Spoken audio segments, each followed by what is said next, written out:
Here we go. Now this is a pretty quick tour. When in the past, when people come to my house, of course they get to ask questions and stop me and point at things, and unfortunately you don't get to ask questions. But this is my converted garage, and this is really where I spend all my time. My normal work day is I get out here, get up at 7, go for a walk, have breakfast.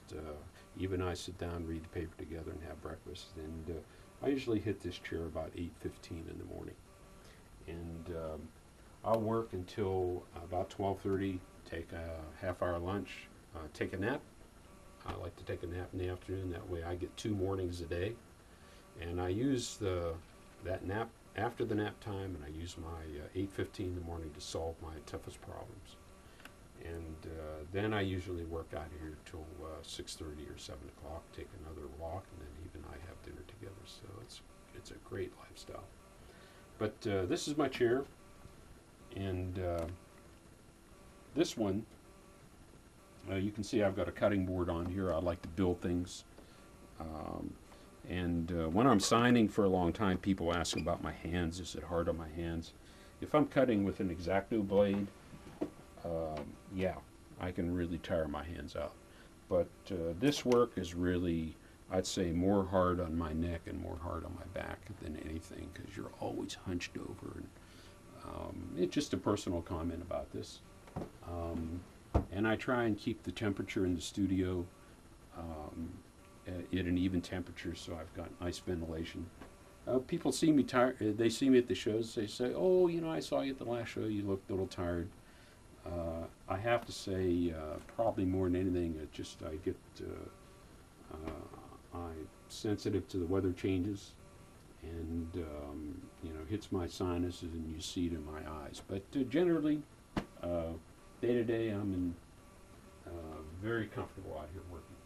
Here you can see, if you just take a quick tour around this studio, we're not going to dwell on any one thing for long right here.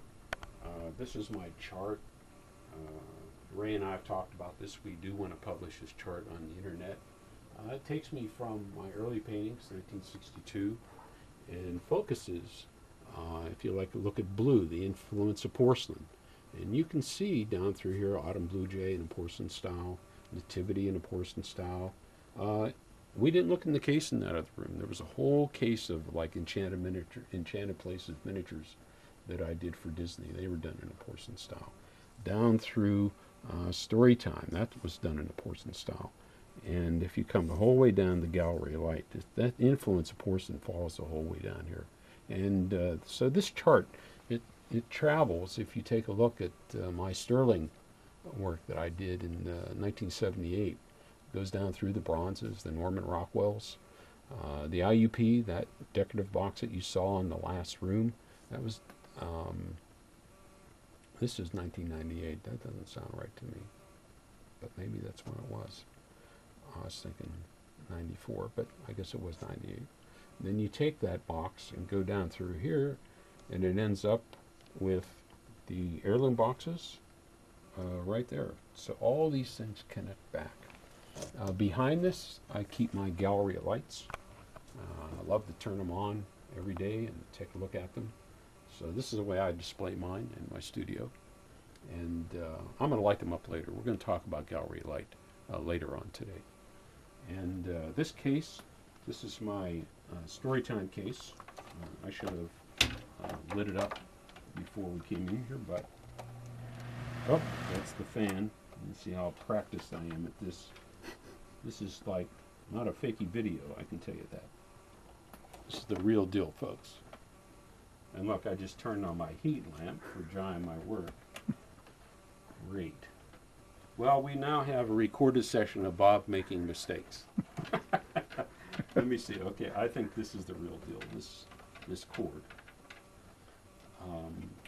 As I'm fudging around with this, I cannot do this. I'm glad you get to edit this. Success. That's right.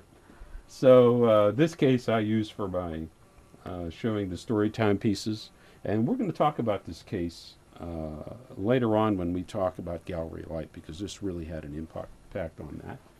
And then, of course, I like to keep my heirloom boxes out in front of me, and you'll see that. And these things I use even when visitors come. I keep these covered every time. It's new ideas and things that I've got rolling around in my mind, and so I just keep them behind this. And then you can see here's an extension of my library. This is a collection of all my slides. More Disney books.